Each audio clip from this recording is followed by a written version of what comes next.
A recent game that I've played and deeply enjoyed is Citizen Sleeper. A bit of a sleeper hit to those who know, and readily available on Game Pass. It's an easy recommend to many. It's a deep, humane story, interesting use of TRPG mechanics, tabletop role-playing game, think Dungeons & Dragons for those who do not know, and a setting that's all brought together into a very well-crafted narrative game. The sort that you find yourself completely absorbed in and unable to put down, drawn into the lives of the various inhabitants of the Eye.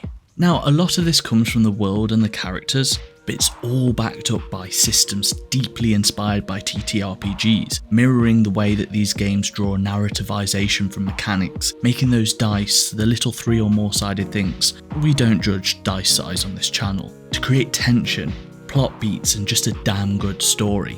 Now, the systems at play here go beyond dice, and I do want to talk about them. But what do the dice mean in this game?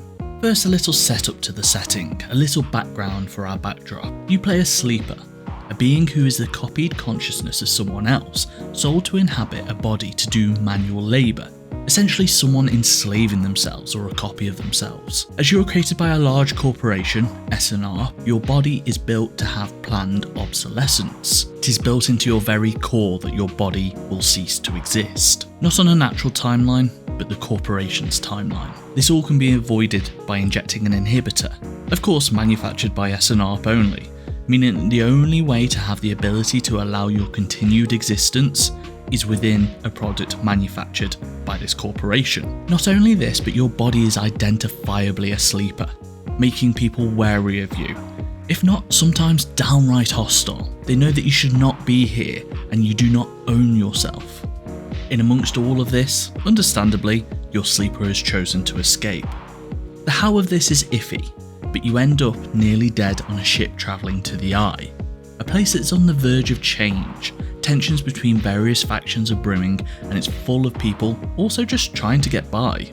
It's this big satellite space station with a whole host of people living on it. As you spend more time on the Eye, you meet people and communities and develop a different relationship with each of them. Them helping you, you helping them, trying to find meaning in this difficult existence, trying to get by with your broken, recognisable body to make enough money to exist, but also for that existence to be worthwhile. The game is split up into cycles. You can think of them as days, in which you can spend your dice to do activities. At the start of each day, you'll roll a pool of up to 5 dice, each number corresponding to how useful the dice will be at an activity. A 6 being an automatic success, whereas lesser numbers give you different chances of neutral or negative effects.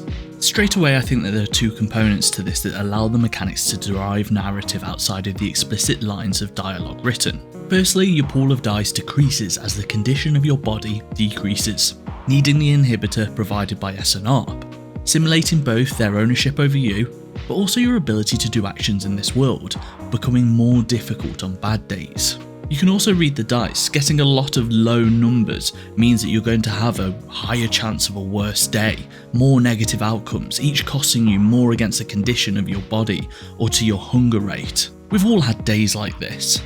It's also worth pointing out that every time you lose a die from condition, you have less ability to affect the world around you, less potential to go out there and to do the things that you need to survive, or help others survive, creating this purposely inbuilt disability. Quick sidebar and sales pitch. I may have presented the game as being deeply difficult, existence itself being a challenge, but as to not put anyone off, the game is both deeply hopeful in where it ends up, but also in the fact that it does let you carve out an existence with relative ease. By the end, there was a part of me that wanted a hard mode version of this game, with all the mechanics pushing back at you further. But they work as a framing to explore, to find the vision of the future with people like you, those small moments of clarity within the absurd drudgery of life. Now back to mechanics. Oops, it's got clocks. Pulling a game from TTRPGs, the clock is something that I have been aware of in certain Powered by the Apocalypse games for a while. I've even used it myself in a game I've GM'd before. In actuality, this game showed me how they can function to produce effects on the player with such a high degree of skill and finesse than anything I ever scribbled onto an A4 piece of paper. With one contradiction to this. You see, the game has these clocks that tick upwards, with the completion of which something can happen, a bit of story, a bit of narrative. This can be choosing to go and spend those dice doing an activity, which is most of how you will progress the clock. You can go and put that 6 that you rolled at the start of your day into anything from spending time in space, doing manual labour breaking apart spaceships, or helping someone with a task like babysitting, all tending to be tied to a narrative or an individual which you are going to absorb story from. I really like these clocks. They help develop a sense of spending time in an area, working towards something that's worthwhile, unlocking that next narrative beat. The positive clocks that we are talking about are also countered with something I am naming the negative clock. These are clocks that time something coming.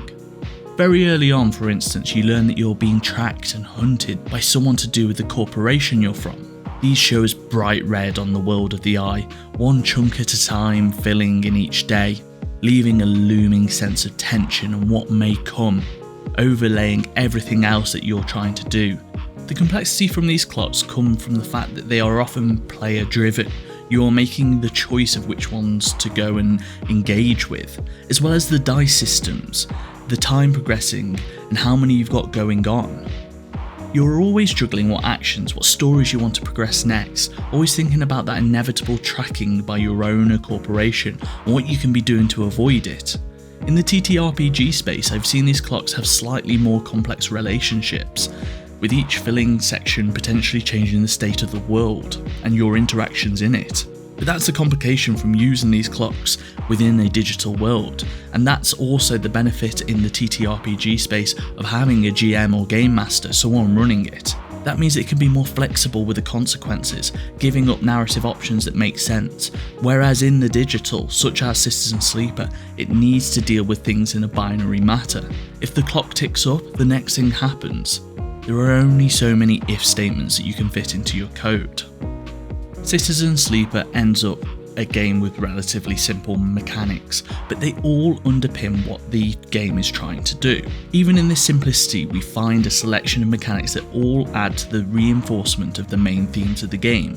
It makes sense that the condition of your body is both a primary concern of the player, but also something that affects your ability to be active actor in the world.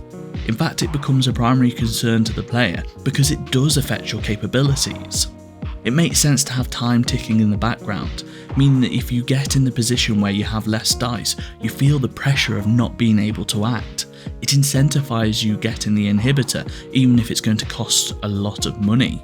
And not only that, everything that you do here, food, living, requires money, so that is another concern. All of this feeds into each other to create a placeness, a sense of being on the eye, deriving story both from the dice and the writing, which in the end does a lot of the heavy lifting, but without these systems there would be so much less weight to the albeit great writing. If you played the game, let me know what you thought of Citizen Sleeper in your time on the eye. What was your favourite ending? I'm going to have a look at playing the DLC soon because I know that this video is already quite late in comparison to when this game came out, but that's the problem with me. I have scripts written that I just sit on for ages for some reason. My name has been Billy. Subscribe for more, like the video if you enjoyed it. Peace.